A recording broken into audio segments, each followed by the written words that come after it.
안녕하세요. 건강에 관한 이야기를 하나하나 풀어보는 정의안의 건강톡톡 한의사 정의안입니다.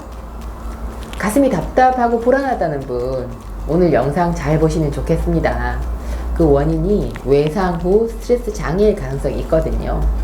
외상 후 스트레스 장애는 자연재해나 전쟁, 폭행, 학대, 치명적인 사고 같은 아주 극심한 스트레스 상황을 경험하면서 공포와 불안을 느낀 다음에 나타나는 부정적인 증상들을 말합니다.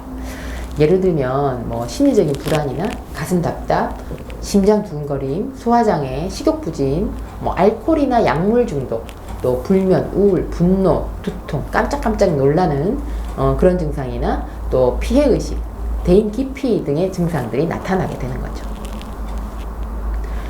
코로나와 같은 이런 전 세계적인 바이러스 유행으로 직간접적인 경험을 지금 하고 있는 건 역시도 사실은 외상 후 스트레스 장애를 유발할 수 있는 충분한 이유가 됩니다. 그리고 어릴 때 받았던 학대, 그리고 학폭, 가정불화, 가정폭력, 스토킹 이런 것들로 인해서도 발생을 합니다. 자, 그래서요, 오늘 영상은 이런 외상 후 스트레스 장애를 살펴보고요. 이런 증상들을 어떻게 해결하면 되는지도 알려드리기 위해서 만들었습니다.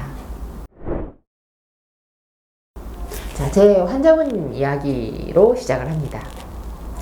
이분은 코로나19로 이제 본의 아니게 자가격리자로 분류가 돼가지고 2주 동안 마음고생이 아주 심했습니다. 혹시나 가족들이 감염될까봐 너무 걱정이 많았고요. 자기로 인해서 혹시 주변 사람들이 피해 있는 거 아닐까 하는 생각에 굉장히 괴로웠다고 하세요. 그리고 격리 기간 동안 목이 약간만 더 칼칼해도 걱정돼가지고 잠을 못 자고요. 하루에도 체온을 수도 없이 재어보고 정말 그 2주가 2개월보다 더 길게 느껴지는 그런 격리 생활을 보냈다고 하셔요. 다행히 별다른 일이 없이 일상생활로 잘 돌아왔는데요. 문제는 이제 얼마 후부터 생기기 시작했습니다.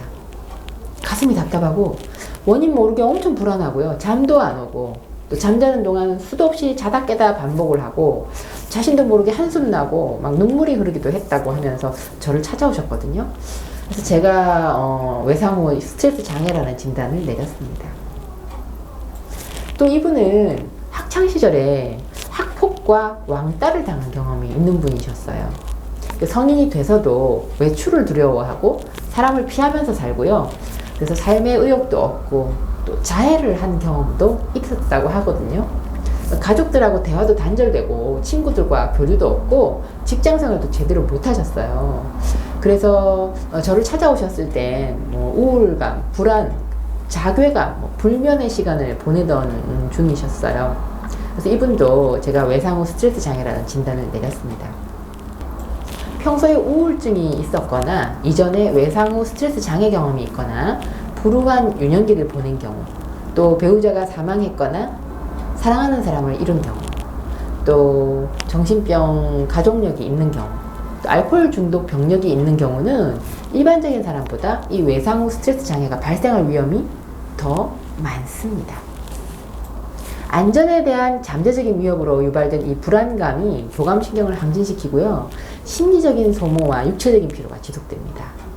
이런 심신의 스트레스를 안정시키고 회복시키는 부교감신경의 활성이 낮은 사람이기 때문에 쉽게 이 자율신경의 균형이 깨지고요. 교감신경 항진이 되는 다양한 증상들이 나타나게 되는데 예를 들면 불안감, 긴장감, 수면장애, 소화장애, 분노와 같은 이런 스트레스 증상들이죠. 이 외상 후 스트레스 장애는 교감신경 과항진의 시간이 계속 지속되면서 심신이 번아웃 되면서 결국에는 자율신경 기능에 문제가 발생하게 되는 거거든요. 그래서 심리적인 문제가 결국에는 육체적인 병증으로 발전하는 신체화 현상이 나타나는 겁니다.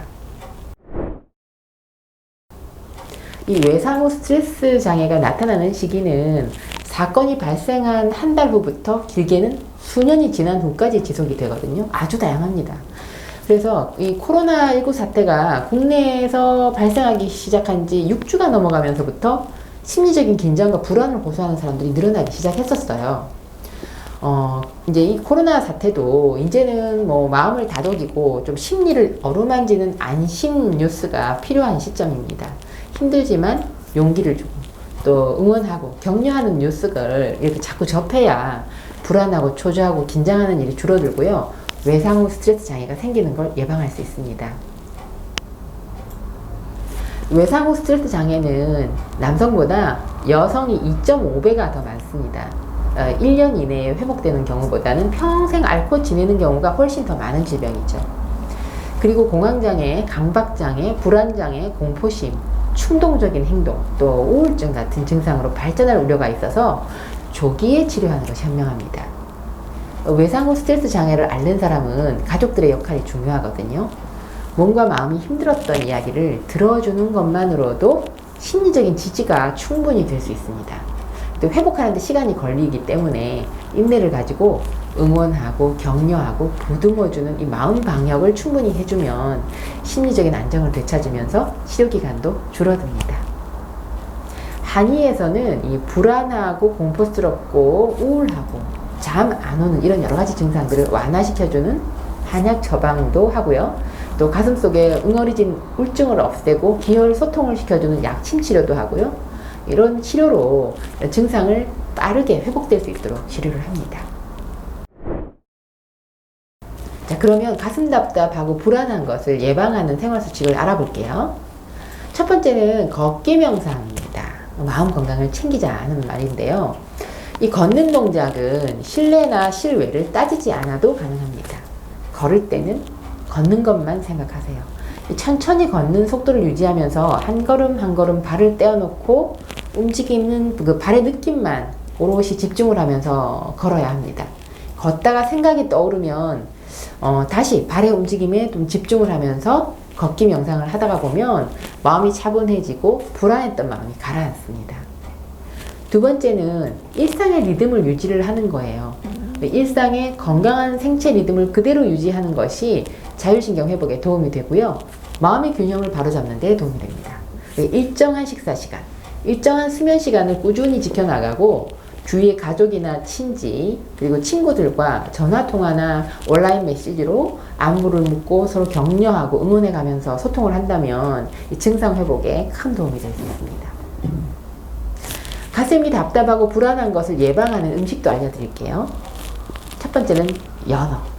이 연어에 포함되어 있는 오메가3 지방산은 뇌 세포를 활성화시키고 이 기분을 관장하는 두 가지 신경 전달 물질인 도파민, 세로토닌의 수치를 높여줘서요.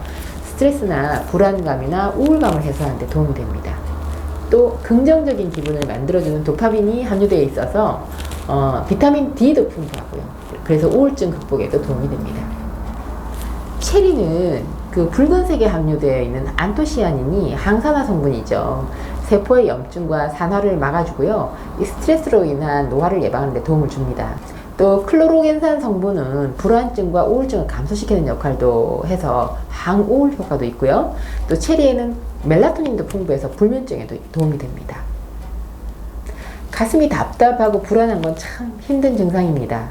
원인을 잘 알고 대처할 수 있다면 큰 병을 예방할 수 있겠죠. 정의안의 건강톡톡 다음 주에도 유익한 건강 정보로 뵙겠습니다. 감사합니다. 여성이 건강해지면 가정이 행복합니다. 여성이 행복한 세상, 건강한 사회가 될 것입니다. 소식 놓치지 않으려면 구독하기 버튼 꾹 하고 눌러주세요. 지금까지 한의학 박사 정희안이었습니다.